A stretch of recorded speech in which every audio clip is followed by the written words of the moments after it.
Greetings, wanderers. Tonight, under the ancient canopy of Yggdrasil, let me spin you tales whispered in the winds. I am Hallbjørn, your guide through the 9 realms of Norse mythology.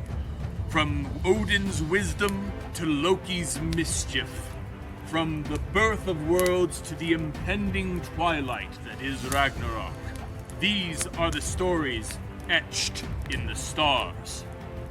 As we gather around this fire, may embers of these Norse tales kindle a flame of inspiration and curiosity in our hearts and our minds, forging a connection to the ancient sagas that will endure long after the last ember fades.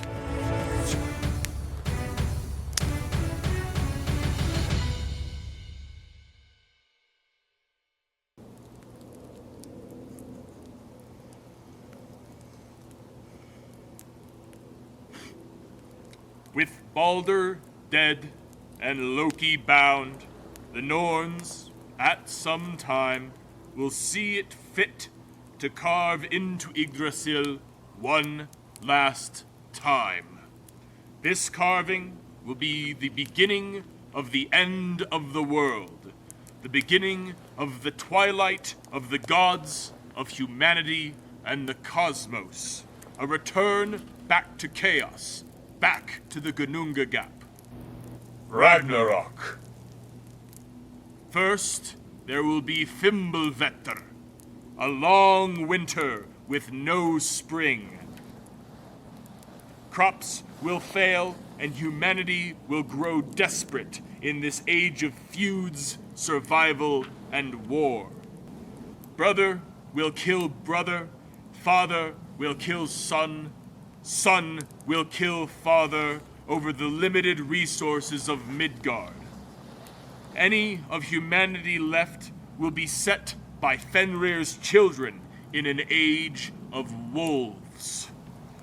2 of which, Skoll and Hati, mockery and hate, will swallow the moon and sun. The stars will also disappear, and Fenrir himself will break his Glaupnir chain. So large is he that his bottom jaw will scrape upon the earth, and his top jaw will scrape the skies. Then the great world serpent, Jormungandr, will rise from the depths, churning and frothing all the waters in all the seas and oceans, flooding Midgard, spraying his venom across the cosmos.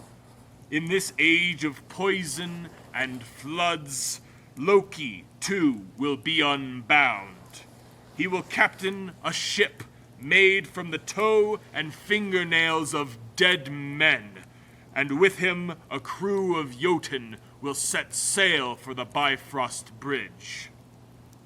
The dead will also rise from the halls of hell in Niflheim, and the sky will crack, letting in an age of burning, as well as a host of fire elementals and Jotuns from Muspelheim, led by their chieftain, Surtr. They will incinerate all in their path. So it will be, at the end of days, that the forces of destruction will assemble and set their march towards Asgard. As they cross the rainbow bridge of Bifrost, Heimdall, steward and guardian of the gods, will blow the horn of Gjallarhorn to signal the arrival of the hordes of chaos. The gods of order will gather their weapons, their magics, their steeds, and the forces of Asgard. Odin will call for the Einherjar, the lone heroes of Valhalla, spirits of the noble and honored dead, warriors who have spent eons training for this very moment. And so it will be that the gods will rattle their arms and muster their courage and face their destiny, their fate, their twilight. They will do battle with their mortal enemies. Each god and Jotun, being evenly matched, will destroy each other. Freyr will do battle with Surtr. Vitality versus flame. Like wheat to a wildfire, Surtr will burn Freyr down, but not before the god lodges a deer antler in the Jotun's heart. Thor and Jormungandr will finally face each other in single combat. With all his might, Thunder will strike that terrible worm with his lightning hammer Mjolnir, crushing Jormungandr's head. Thor, covered in the serpent's venom, will enjoy 9 steps of victory before he himself perishes. Loki's treachery and vengeance will come to a close as he and Heimdall, the guardian of Asgard, will slay each other. The traitor shall slay the steward, and the steward shall slay the traitor. Finally, Odin will inspire his host of Einherjar, rattle his spear, and ride Sleipnir into battle against that terrible wolf, Fenrir. But as known to Odin, even with all the heroes of Valhalla, Fenrir will decimate the forces of Asgard and swallow Odin whole. Thus the All-Father shall perish and be no more. Fenrir will have claimed his prize. Vidar and Hermod Odinson, seeing the death of their father, will become enraged. Each brother will take a jaw of the beast Fenrir and tear the wolf in 2.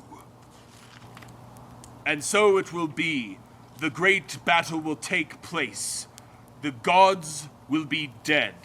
The 9 realms will sink into the sea, and the cosmos will be swallowed back into the void, to the Gununga Gap, and only Yggdrasil will remain. Some will say that that is the end of our saga, and of all sagas. But there are some that say that life will spring anew. Some will say that 2 humans will hide among the knots and branches of Yggdrasil to usher in a new world. Some will say that Baldur will become reborn and lead the gods in a new world. Some may say, it is up to you.